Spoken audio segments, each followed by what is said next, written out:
Hello, hello, hello. How we doing? See, Mike, thank you. Somebody's got some good juice today.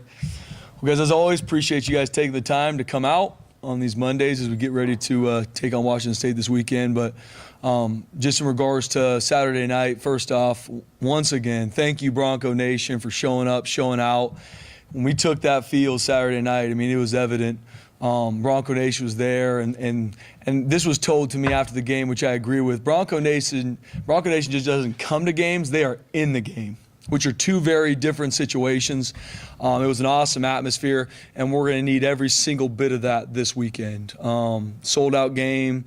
Going to need the fans to come early, stay the whole time, be loud, and be everything that I know they're going to be. Shout out to JD, Cody, the whole department, because that is an amazing event for the community to come to. So fired up for this weekend. Proud of our guys finding a way to win on Saturday.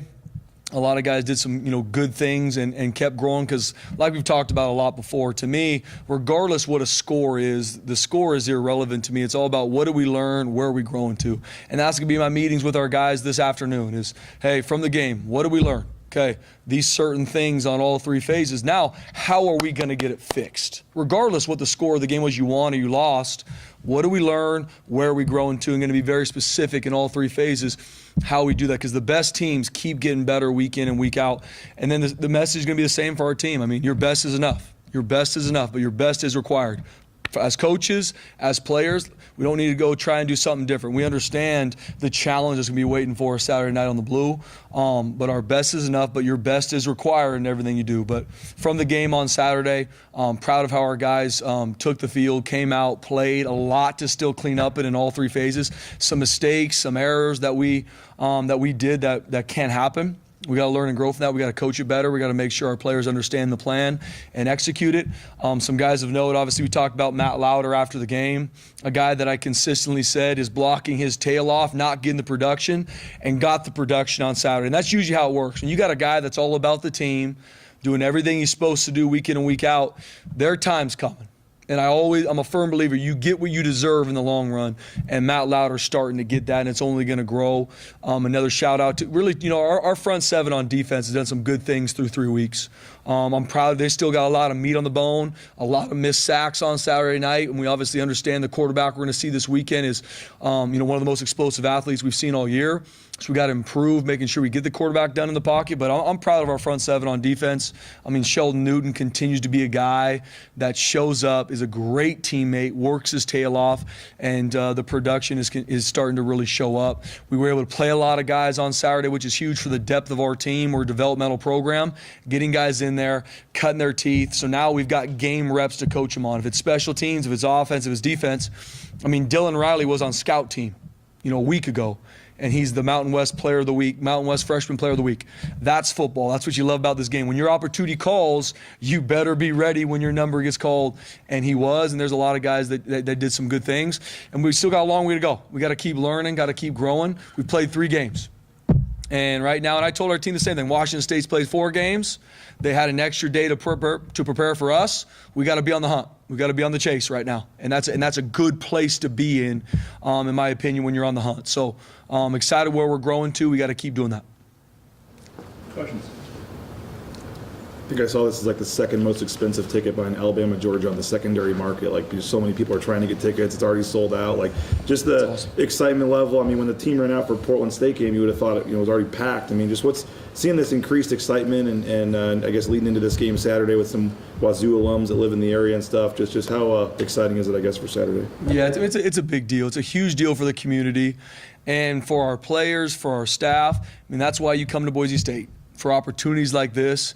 To be able to play in front of Bronco Nation, a fan base that is unmatched, #1 fan base in the country, to be able to take the field in front of a community that loves their team. They're not just going there because, this is what I do. I mean, there's generations of fans and supporters that have been coming here for years, and to be able to go take the field on this past Saturday and this coming Saturday, it's a huge deal for our team, our fan. There's some new coaches on our staff that the first time obviously playing a home game was on Saturday, and talk with them after, it's everything you think. And even for me, I've taken the blue a lot for home games. It was a special moment, taking the field with our team for the 2024 campaign. looking at it, prior to the season, having the last FBS team to have a home game, I think the longer we waited even made the anticipation even more. But so proud of even the administration, the staff, JD, Cody, putting together all our external team. I mean, it was an amazing event. There were some things that happened that guys would ask me, I'm like, I wasn't thinking about that. I was probably chasing a player down to get something fixed in one of these timeouts, but I just heard that it was an amazing event for fans, for supporters. And we're going to, once again, need Bronco Nation in a major way this Saturday night. But that's the phenomenal place about Boise State. You come here to play in these games. You come here to find a way to win these games. And that's why you come to Boise State. That's how this place was built on, was a blue-collar team that found a way to outwork people week in and week out. And we got to continue to do that. Spencer, being ranked, is it ho-hum upstairs in the office or just another step in the process? Or how do you process it's another step in the process, Mike. I saw it. Cool. We got to keep learning and growing. We played 3 games. And that's what I'm going to tell our team. There's a lot of pub about this game, and I get it. That's the reality of it. Huge game, college football playoff, top 25, blah, blah, blah, blah, blah, blah, blah. It means nothing. We got to keep learning and growing. We have a huge opponent. This is the biggest game of our season because it's the next game. It's the biggest game of our season because it's the next game. And that's what our focus is. It's all about the process for me. It's all about what do we learn, where are we growing to.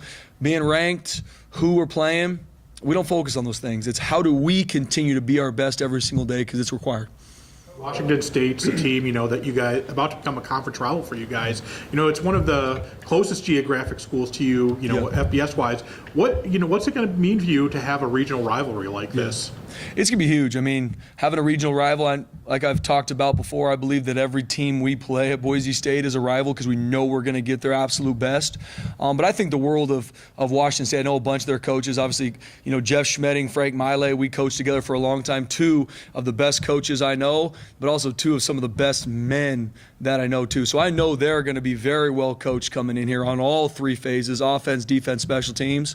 And so we got to be ready for the challenge. But I think very highly of their staff, their players, who they recruit. We recruit a similar type kid, that blue-collar kid that loves football, and we know that's what we're going to see Saturday night. So it's going to be awesome for the future. We got to focus on the here and now, and right now they're our next game, and we got to be ready. Just while talking about coaches or whatever, have you ever met Jake Dickert, and have you seen any similarities with your guys' approach? I know you have your differences, but he is very about loving his players and the passion as well. So have you ever met him, and what do you think of his approach? Yeah, I've met Jake Dickert a couple times. We've talked on the phone. I think the world of Jake Dickert. I mean, he's done a great job at Wazoo. I loved what he did even defensively when he was defensive coordinator. We talked a lot about defense prior to. We've talked about different head coaching things over the years. Whenever you even talking with Coach Schmedding and Frank and some of these guys, when you're about to step into an off season when you're going to play each other, it's almost like a joke of like, man, we used to talk a lot of ball, or used to talk about some things, but we can after we play each other. But like I said, I make no bones about it. I mean, they got a great staff. I mean, Coach Dicker's did a great job putting that staff together. I know he coaches those players hard, but he loves them even harder, which I'm a firm believer in. And I know he's got the staff on O&D that are going to create a lot of issues for us, and we got to be ready. But it's going to be awesome to see those guys. I'm going to see them pregame, give them hugs, love them up, because I do think very highly of them, not only just as coaches, but how they treat the players, how they do this the right way. And I believe in what they do. Now, for us, we know the challenge that's waiting for us. But I believe in our staff. I believe we have the best staff in the country. And we got to go earn the right to go win on Saturday, just like they're going to try to do. And our best is enough, but from every person in our building, your best is required in everything you do. And that's my message that I say to the media, the same message I tell our players. It's not on Saturday night. Anybody's going to be motivated when they run out of that tunnel and they see Bronco Nation cheering. That's easy. That doesn't make you an elite competitor that you want to play that game. How is our team going to do in the Monday night walkthrough tonight? That's when I need your best. I'm going to let them cut it loose on Saturday night. Let's go have fun, because the work's done. But we got to earn the right with our work and what we do and everything through the whole week. So that's going to be the challenge.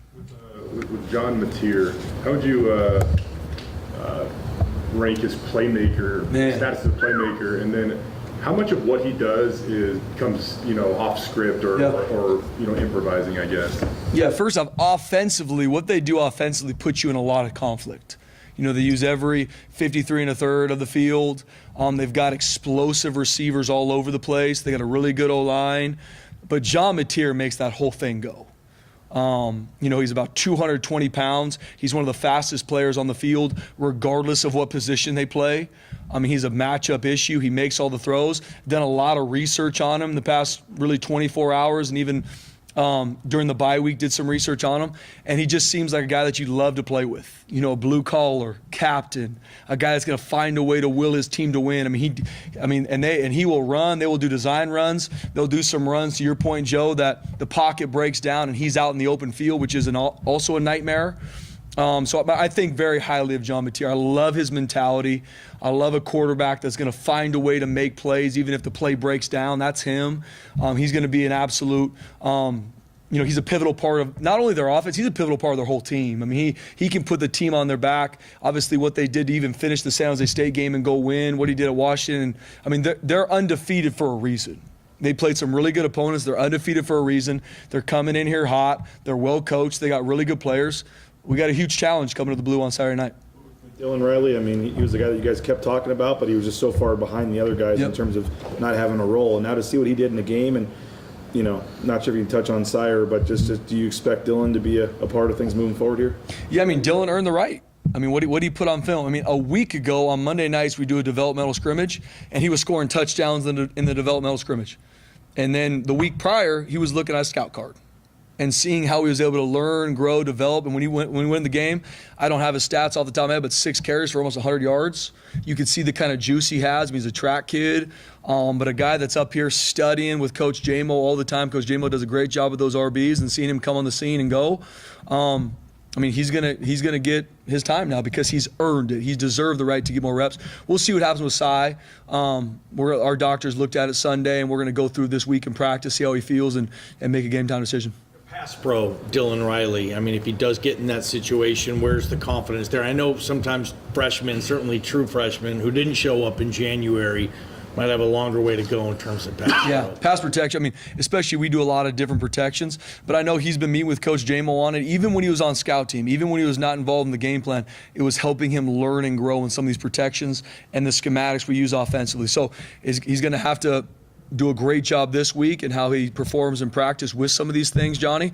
But knowing him as a kid, he's going to do that. You touched a little bit of it on Saturday, but Tyler Crow, obviously first touchdown since 2021. He's the past few years he's been the team guy, wanting to do whatever the team needs him to do. So to get him that opportunity, what's that mean for you, and what's that say about kind of the role he's played for you guys? Yeah, Tyler Crow as a senior, a local kid how he leads himself and how he helps lead his teammates with his actions, how he works. Through all winter conditioning, spring ball, summer training, he's a guy that absolutely works his tail off. And so he's earned the trust and respect of his teammates because of his actions. And so when you see him go score that touchdown Saturday night, our sideline erupted because they see him put all the work in. They see him do all the things our team needs to do, and see him get that moment was awesome. And he's a guy that does a lot for us on special teams, and we need him to continue to grow in his role in special teams because we need it. We need to take a big step in special teams this week. To catch a pass from Max. I know they both went to Skyview. I'm not sure if they went to Skyview at the same time, but just how cool of a moment was that? Yeah, I think Tyler Crow's 5 years older than Max or something like that. Might be off on that, but I think they're different situations. But it was awesome. We were able to play a lot of guys on Saturday night, which is huge, not just so that guys get in there and can run around and get reps. We are a developmental program. We need to get guys out there, get game reps, because we're going to use those to coach every player on our team, but especially some of our young guys that hadn't got a lot of reps prior to this point. Back to Washington State, looks like they've got a number of receivers that are really, really good. What's the challenge of defending somebody that has 4 receivers that they can put out there that all look good? Yeah, speaking to Washington State offense, they're one of the top 5 offenses in the country for a reason. Undefeated. They put up tons of yards, tons of points on everybody they played. They played some good defenses too. And they've got weapons all over the place. Schematically, they put you in a lot of conflict, a lot of different RPOs, a lot of different looks. And once again, the guy that makes it all go is John Mateer. Number 10 is where that whole thing runs through. He does a great job with his reads. He understands what a defense is showing him pre-snap and post-snap. And if it's not there, the biggest play you got to defend is him also taking off. But he's got weapons all over the place. He can step up in the pocket, make a guy miss, be on the run, and throw an absolute dart to the far hash, which is very uncommon. And, he's extremely talented, and he's a big-time leader for their team, so we got our work cut out for us. Going back to just how Sire was tackled on that play, should that have been a personal foul for kind of like that, almost that dead body weight type of tackle? And then kind of seen later on Ashton's last carry, that same guy almost put him in a very similar position if Ashton didn't sit far. And I don't know if coincidentally that was Ashton's last carry too. But Yeah, it's a tackle that is a penalty in the NFL. It's not a penalty in college. So horse collar, you have to be pulled backwards for it to be called a personal foul. That particular tackle, some people have heard it called the hip tuck or whatever it's going to be called. It's not illegal in college. It puts the ball carriers in some, very bad situations. So we'll see what happens in regards to the ruling. But right now, it's not a penalty. But it does put the players in a bad situation. Coach, what do you see of your offense after 3 games? You look at the big picture of you had high hopes and confidence coming into this season, but it's top 5, top 10 in many categories. So just your overall look at this offense. Yeah. I mean, Coach Koetter and our offensive staff, they do a great job. And I believe, without question, we have the best staff in the country. Not only who they are as football minds, putting our players in schematic advantages, but how they love these kids, hold them to high standards. I mean, if you guys see what I see, the amount of meetings from academics to life outside of football to the one-on-ones, checking in on, this is a staff that loves their players. I mean, and that's a non-negotiable for me. To come here, you got to love your players, and that's an action. That's sacrifice. It's also telling these young men the truth, what they're screwing up, what they need to grow in. And you can see that connection from, just speaking about our offense right now, they've been extremely explosive. We are going to run the football. I believe in that being the mentality of our team. We're going to line up and we want to enforce our run game on a defense. And then you can see the explosive passes we can get once you establish that run game. Starts with our offensive line. Yeah, some guys are banged up. Hopefully we get some of those guys back. But whoever's up, that's the standard which we play offensively. We got a lot of weapons. And Coach Koetter's done a great job moving the wealth around, getting guys different looks, the ball in different situations. And Maddox Matson's played really well. He did a really good job on Saturday. He's a redshirt sophomore. He's going to keep growing, but he's an elite competitor. He preps the way he needs to play successfully every single day. And he's only going to continue to get better, and he did some really good things on Saturday night. But very proud of our offense. There's still a lot of meat on the bone, and I know that's what I love about Coach Koetter and our staff is they're focused on what we need to grow in, not look at all the amazing things we've done. Yeah, that's good. We can build on that, but where are we growing to, and not sitting around after 3 games patting ourselves on the back. Because the more you do that, and I'm a firm believer, the more you pat yourself on the back or get pat on the back, that chip on your shoulder starts to get knocked off, and that's what can't happen. Randolph and Carry-On and Caples, expected to see any of them on Saturday? Right now, we're going to keep working through it, Mike. All 3 of them? Yep. Going to keep working through it. Our trainer's doing a really good job. We're going to keep working through it. Madsen to Camper. This is 3 weeks in a row. I don't think it's a coincidence anymore. Madsen's told us he picks him up every day in the building. What have you seen between the connection between that particular quarterback and that particular receiver? Because it looks like we're seeing it every Saturday. First off, just talking about Cam Camper, Johnny, a guy like we've talked about before, missed all spring ball due to injury, missed really the majority of summer training because still rehabbing from the injury. Really comes on the scene in fall camp. All right, Cam Camper, what do we got? And a guy that, since he's been here, has been early to everything, lives in the training room, does everything we need him in the weight room, was just in the film room when I walked down these stairs. So that's who Cam Camper is. So some of the stuff he's doing now is not shocking for the staff because we've seen him continually work to grow and develop. And Maddox saw it too. And he's a guy that on their own time in the summer would come find me and say, Coach, I'm throwing the ball a little bit this afternoon with Cam Camper. He looks really good. I haven't seen him catch a ball to this point. But Maddox is with him saying, man, Cam Camper's done some really good things. And so as he continues to come on the scene, that is earned through the work that he's put in with Maddox, and they've got a really good connection. On Sheldon Newton's sack, have you seen a more dominant single rep by any of your players this year? I'm going to have to probably say no to that, Jay. It is an absolute war daddy play by Sheldon Newton, and I can't be more happier for him. Reason I can't be more happier for him was, one, it's a big play, 3rd down sack, awesome. Bull rush worked perfectly. Just looking at who Sheldon is now to when he got to Boise State, his development in all phases, he deserves all of it. He deserves all of it. And that's why he asked me, and I've talked to him, he asked to be jersey number 9 last year. I said, nope, you got to go earn it. You got to go earn it. And he did. He didn't, oh, well, I wish. No. He's a guy that gets coached hard, and earns all the credit he's getting. He earns it. He's going to earn it this week in practice. It's who he is. How he got his body to where it is now. And he's going to be continue to be a matchup issue for offensive lines because he earns it every single day. But it was an impressive clip. I'll be showing the guys that tonight. I promise you that. That was one of the offseason storylines, like getting more pressure on the quarterback. And you guys are tied, for first in the nation with 4 sacks a game. How have you felt, in terms of the pressure you guys are getting? Yeah, Coach Chins, Coach Frazier, working through the pressure package every week. They've done a great job. But more importantly, it's a testament to our players. Really, buying into what we're going to do, buying into the fact that, hey, to play good defense, you have to pressure and confuse these quarterbacks. John Mateer this weekend is going to be no different. If we let him sit back and have all day to throw, we got to have a lot of switch-ups from drop 8 to pressure to different looks to throw them off. But we got to find a way to create some pressure on these quarterbacks. And our front seven's done a really good job. Now we got a lot more meat on the bone. We missed a bunch of sacks on Saturday, just missing tackles. We know it's going to be even harder against John Mateer this weekend, so we got to grow in that.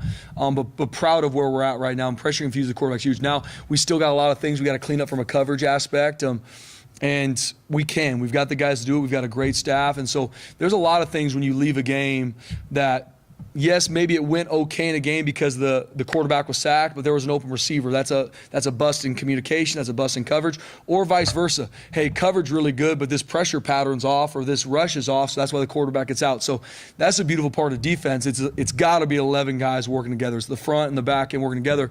And so the sacks we're getting, yes, is a testament to the guys rushing, but on those sacks, more times than not, there's nowhere to go with the ball too, which is huge.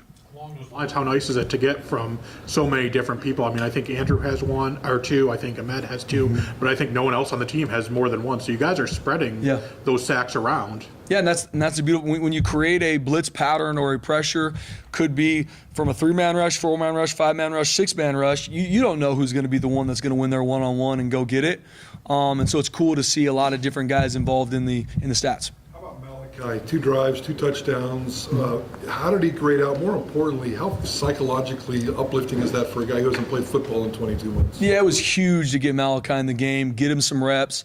Obviously, just like anything, there's some things he did good. There's some things some throws, some decisions he made that we need him to grow in. But it's the only way to learn is to continue to get reps from practice that you earn. But then when we can get our players in these games, especially Malachi, he hasn't played in a game in a while, getting him out there, having him feel what it feels like to get calls from the sideline, coach to player communication when everything's going on. He did some really good things. Some things that I know he needs to continue to grow in, a couple throws, a couple decisions, but he did some good stuff. It was huge to get him out there and get those reps, Mike. On kickoff, it looks like you guys tried something new, a few squib kicks, some new personnel. What do you guys think of how you guys handled kickoff? And then does Marco Notriani, kind of provide for you on special teams? Yeah, first off, Marco, and not to jump ahead, but Marco is going to be the special teams player of the week for us, and he deserves it. This is a guy that's a starter on defense, and what happened in Oregon, we had to learn a lot from, right? Every game is what did you learn, where you're growing to. The 2 explosive returns we had on versus our punt team and our kickoff team hurt us, and we got to learn and grow from that. We had guys right there to make tackles and didn't. That's a problem. And Marco stepped up and said, put me on those teams. Put me on those teams. Let me be the guy that goes down there and does it. And he did. And so I'm going to use that as a testament for our team is that's a Boise State football player. Not pointing the finger. It's easy to find problems. Anybody can look at our team and find the problems. Who's the problem solvers? Who's the guys like, enough of that. Help, call on me. Let me do it. And that's Marco. And so proud of him, but especially in our cover phases, in our kickoff and our punt, we're improving, but we got to be better. We got to be better from a specialist standpoint too. James did a couple crazy things on Saturday that worked out, but he's got to be better. He knows that. He's got all the talent in the world. He's got to be better. He knows that. We got to find a way to continue to work to kick the ball 8 yards deep in the end zone.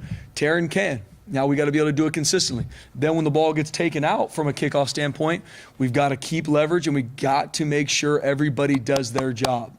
And that right now is too inconsistent. We got to be more consistent on both of our cover units. And right now that's where we're at from a special team standpoint. We got to find a way to change the game in our favor on special teams, not let it be changed in a negative way. And like I said, Coach Collins does a phenomenal job.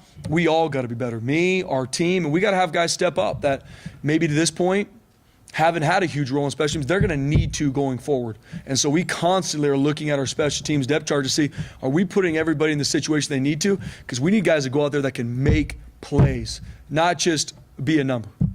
Another guy that could probably be overlooked.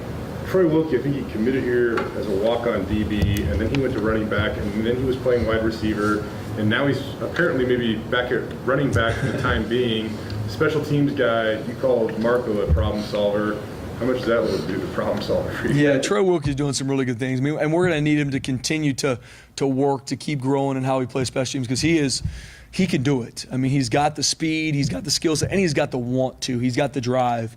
And, I mean, he's going to be a really good asset for us on punt return. I mean, he can go work to block kicks. He can do a great job in hold up. We're going to try and find a way to get him even on more. And that's a testament to a lot of our players. We've got guys that want to play more. We've guys that want to play more on special teams. They have to perform in practice. And so even tonight, we're going to do some more, like I talked about, some special teams competitions. Okay, you think you can run down on kickoff? Here's a one-on-one kickoff drill. Get off that block. Film doesn't lie. Don't be angry that you're not playing. Put it on film tonight.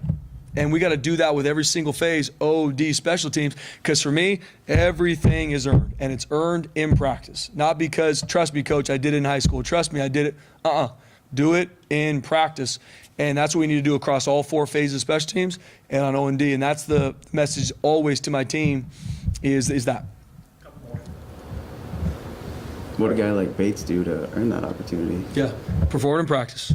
And a guy that since he came here, came in June. We had a lot of freshmen early enrollee. Him and Dylan Riley didn't. They came here in June and kept working, kept getting better, even going through our whole freshman bridge program. Handled it the right way, handled his class the right way, learned the offense. And he's a matchup issue now. I mean, Cam Bates, one of the fastest guys in the entire field, regardless who we're playing, and his role is going to continue to increase. How good does your vision have to be to make the cut he made across the field like that? It's got to be pretty big time. I mean, I know from my vantage point in the game, I'm like, don't cut back. Yes, I'm glad you cut back. Great job. We taught him that. No, this is just, he's one of those guys that with the ball in his hand, he's got great feel. He understands how defenses are trying to cut him off, and his role is going to continue to increase because of it. With Ash, I know we talked to you a little bit about it after the game, but I mean, knowing, like, I guess maybe the best way to say it is kind of calibrate his workload. Like, in the fourth quarter, you guys got up at Georgia Southern, you were able to go to Zaire. Mm-hmm. Against Oregon, dude was on the field for like 90% of your offensive snaps, and then takes all the the entire second half off. Like, how much of a luxury is that and to pay attention to taking a little wear off him if you can. Yeah, I mean with Ashton, more than just who he is as a running back for our team, and obviously one of, if not the best player in the country, he is such a huge leader on our team. Undoubted the leader of our team. And we got a lot of guys that are leaders on our team. He's the alpha on our team. That's earned. That's earned in how he works. He gets a lot of praise from the media, a lot of praise from outside sources. But he's also one of the first guys here in the building. He's one of the last ones to leave. So the stuff that he gets from our team leadership-wise is earned in how hard he practices. So in games, who he is in regards to being a matchup issue for defenses, he's always a point of communication. I always know going into a game, what's it look like? Depending how a game goes, what's it going to look like, so that we're proactive and not getting into any game trying to figure out it in game. So we went into every single game knowing, hey, regardless how this goes, this is kind of what we're thinking for Ash, and this is going to be a situation where we'll pull him out. But he's also our guy. I mean, he's our war daddy. I mean, we're going to keep feeding Ash and Genty because he's a matchup issue for defenses, and he's the leader of our team. I mean, and that's what it is. All right, thank you. Appreciate it, guys. Have a good rest of your day. Guys, just let you know.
Questions for Dirk?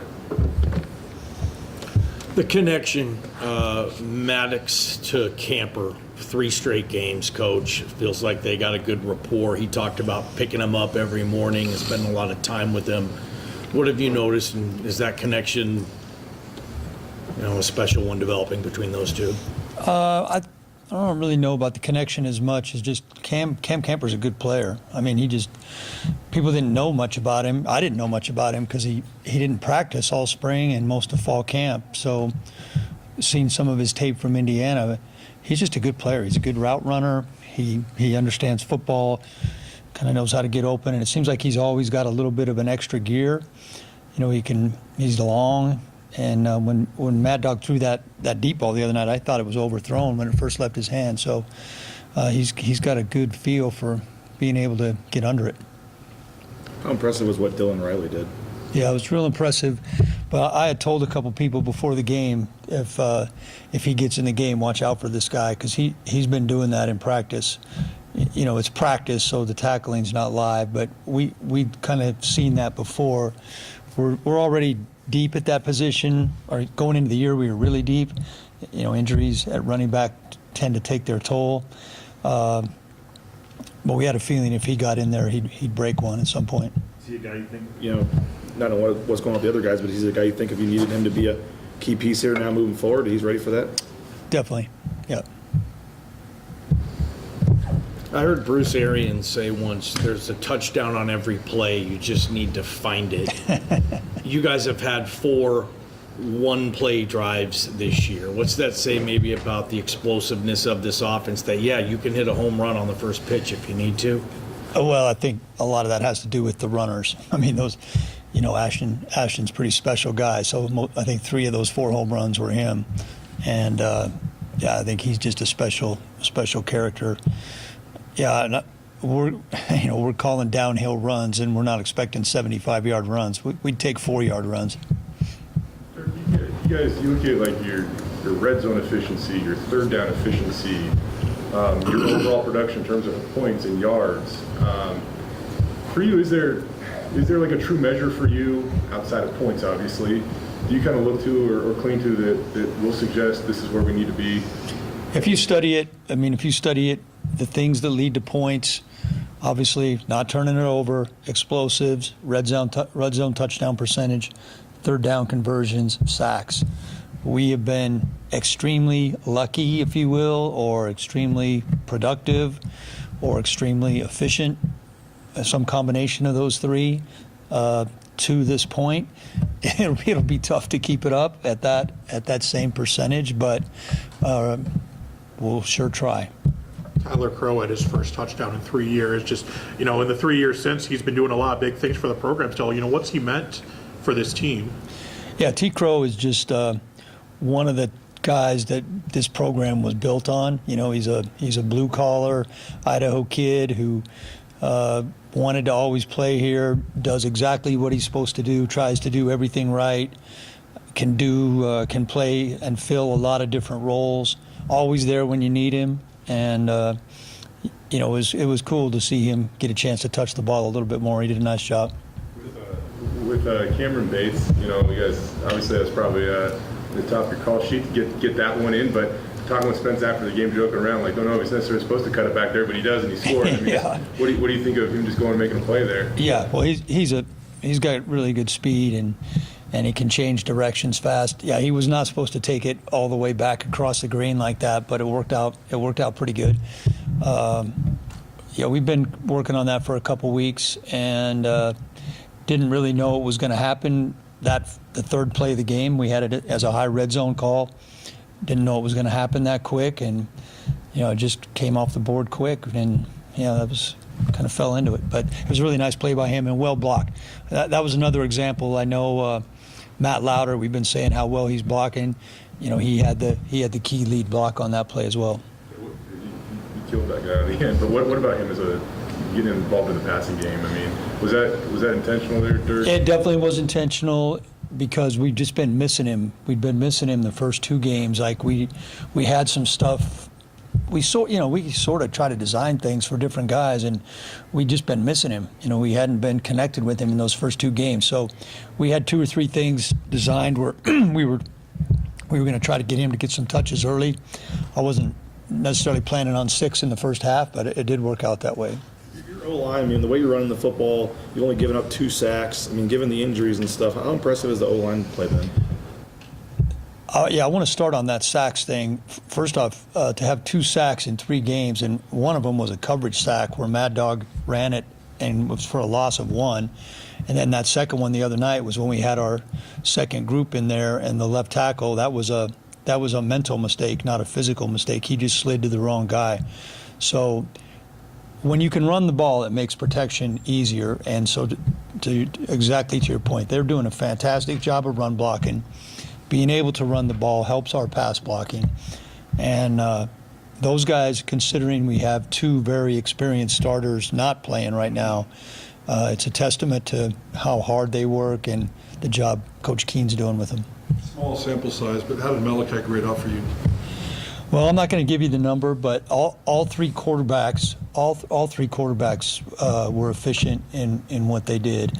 I mean, it was great to get Malachi in there. It was great to get all of our second team and a lot of third team guys in the game. There's nothing better than having a chance to get those guys in a real game. And Malachi made one of the best plays of the game on that 3rd and 24, whatever it was. That was a beautiful throw, great read. He also missed a couple of throws that he can make. Back to Matt Lauder, to be able to come back from that fumble and score a touchdown the next drive. I know next play mentality is what you guys have. Is that just something that you get as you play more football and you become more of a veteran? I'm not sure where it comes from. I mean, it's not the easiest thing to get, and we do talk about it a lot, and I don't know if you ever really fully have it, but I think if your team's having success, that makes it a little bit easier. Dirk, how much do you know Troy Wilkie? And just like he's a walk-on. He's moved all over, played numerous positions, and then look up at the end of the game, and he's getting carries again. Like this, he's on scout team. Like, I mean, yeah. Going back to when we were talking about Tyler Crow, Wilkie's in that same group of guys, and the way the game shook out the other night, Wilkie's been playing mostly wide receiver in practice and playing on scout team, but Breezy was only available in an emergency. He dressed out for the game, only emergency. And then we lost Sire, and Dylan had already played a lot. T. Crow had already played a lot. Ashton was done for the night. So I got on the phone with Coach Montgomery, and I said, I get Wilkie ready, see what he wants. And Jimmy got back on the phone with me and said he likes Seattle and Oakland. Those are our 2 outside zones. He likes Seattle and Oakland. So we ran 6 Seattles and Oaklands, and he did a good job. Yeah, it was cool to see him get in there. What do you see from Washington State's defense? Yeah, they're good. They're very well coached. Obviously, Coach Dicker, being a former D coordinator, they take on his persona. They're fast to the football. They really run to the football well. They're a good tackling defense. I think they have 2 real good D linemen and 2 really good linebackers. So this will be. I'd say it's a defense that's on par with Oregon, very very similar to the defense we played at Oregon. All right, thank you. Thanks, Dirk. Thanks, Coach. Thank you.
All right, good. How you doing, Eric? Good, Coach. Doing great. Hey, how's your wife? How's your kids? Good. Obviously, you guys have faced a lot of mobile quarterbacks this year, but just what does John Mateer bring, and just how much more challenging is he to cover? Yeah, I mean, we had a mobile quarterback last week. I think Mateer's on his own level right now. I mean, I don't know what he is. He's top 5 rushing in the country, I believe. He's rushed for a ton of yards on not as many carries as you want somebody to have for having that many yards.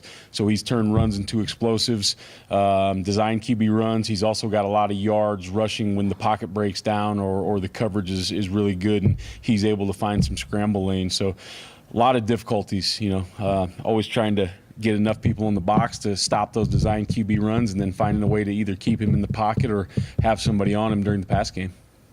How much of what he does, especially with his legs, isn't necessarily designed, I suppose, or is him kind of improvising? Yeah, I mean, you look at it, and it happens both ways.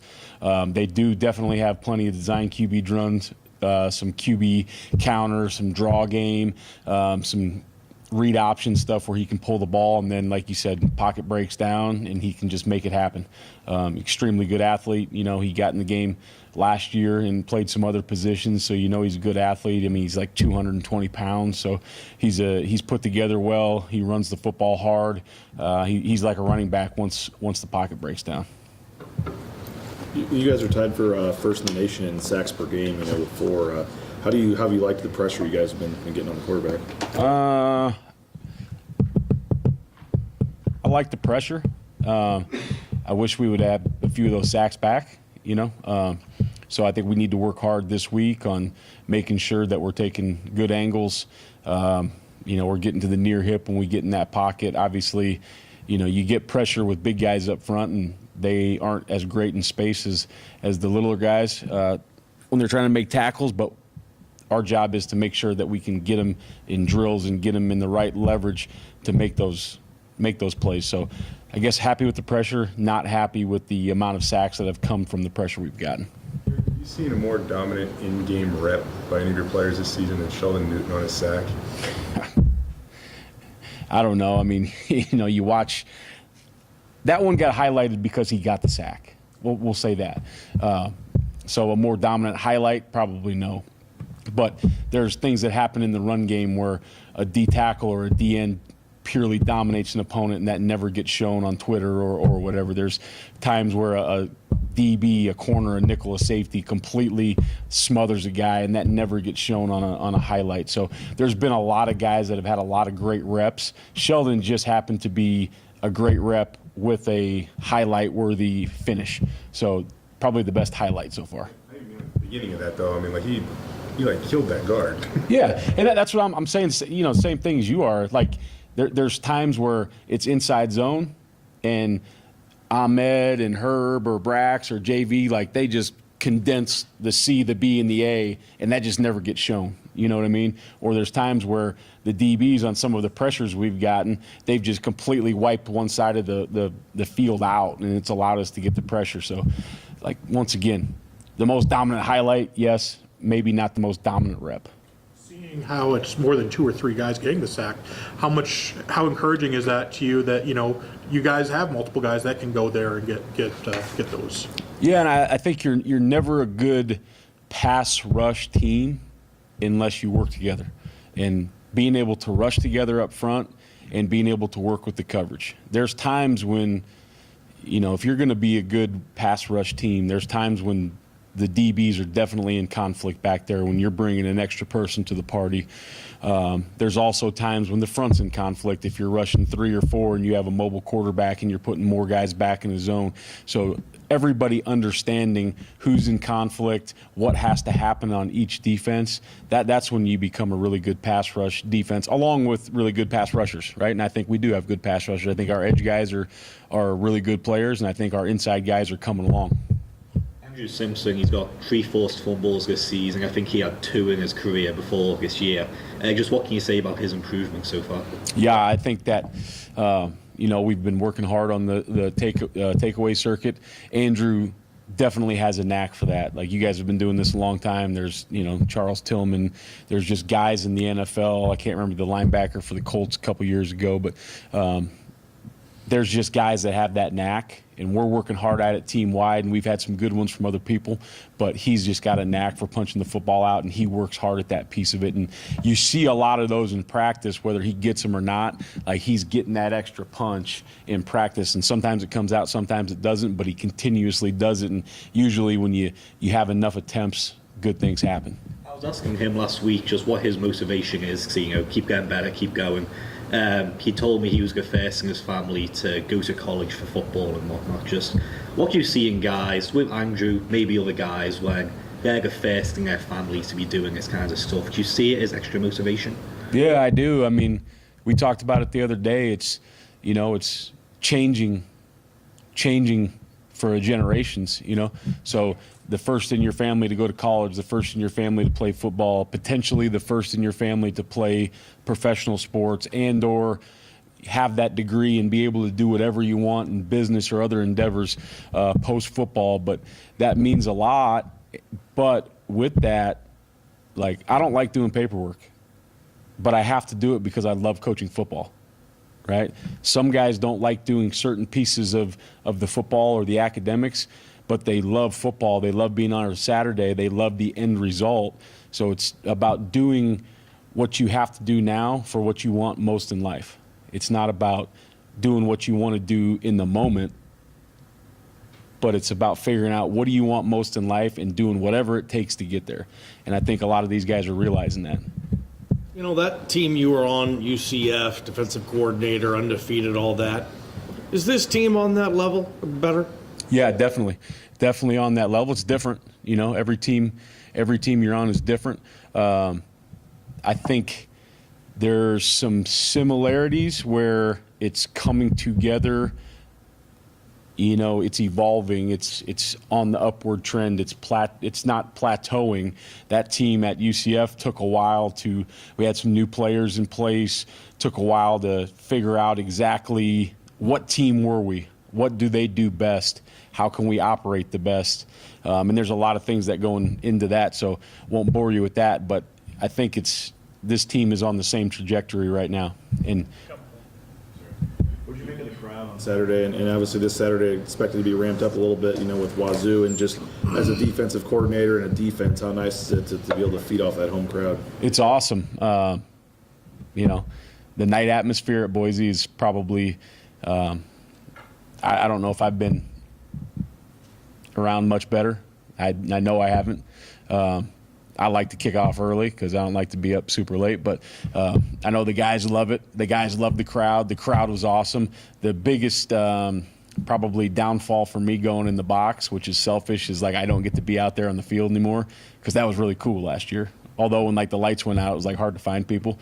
But what an atmosphere. The crowd is awesome. They've done an unbelievable job. They always have. I mean, the amount of penalties we get from another offense because our crowd is so loud is remarkable. The light show, the scoreboard, the new speakers, the fireworks, what an environment. What an awesome thing for our kids to get to play in front of, and also for the other team to get to play in that atmosphere too. But it's unbelievable. Marco signing up or volunteering to get back on special teams, that's your starting linebacker right there. So what was your reaction when you kind of heard that? I think it's awesome. This is a team game. Special teams is important. And for guys that want to say, you shouldn't save it for defense or offense. We need everybody on every play, and we need the best guys out there. And if that means starters got to go out there, then starters go out there. And let's play football. But I think Marco is mature enough, he's wise enough to understand that special teams is so important that whatever it takes, we need to get it done. So I'm really proud of him for doing that, and he'll play really well wherever they put him. Coach, a lot of talented DBs you have in the room there. No picks yet. How chomping at the bit are those guys to get one, and what's the celebration going to be like when they get their first one this year? Yeah, I'm a little worried about the celebration because it's been a while coming. They've had a lot of time to think about it, but Yeah, they were talking about it. I really thought this week would be the week, where you might get one, just because it's been building and we've been real close on some balls, and we got close to a couple, Saturday night. It just hasn't happened yet, and I'd love to be able to tell you exactly why. We need to attack the ball a little bit better in practice, in my opinion, because guys are in some positions to make those plays. But I definitely think they're coming. I definitely think they will come. They need to come if we're going to continue to progress like we want to. And like you said, we got talented defensive backs, so their time's coming. Anything else? All right, thank you. Thanks, All right, guys. guys. Appreciate it.